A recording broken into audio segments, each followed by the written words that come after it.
สวัสดีค่ะทุกคนเจอกันอีกครั้งนะคะกับ Little Pumpkin มีรีเควสต์มานะคะว่าอยากให้สอนวาดใบไม้งั้นวันนี้เราก็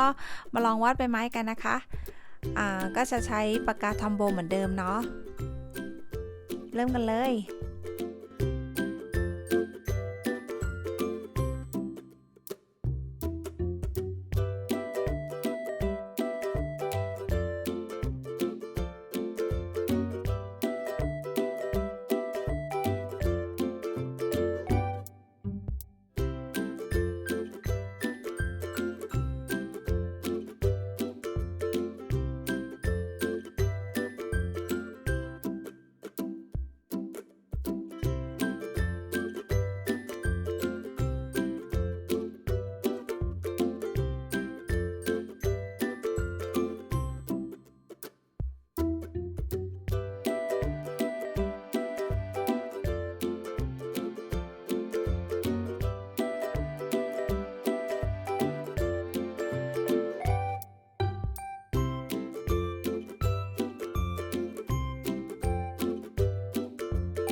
เป็นยังไงบ้างคะใบไม้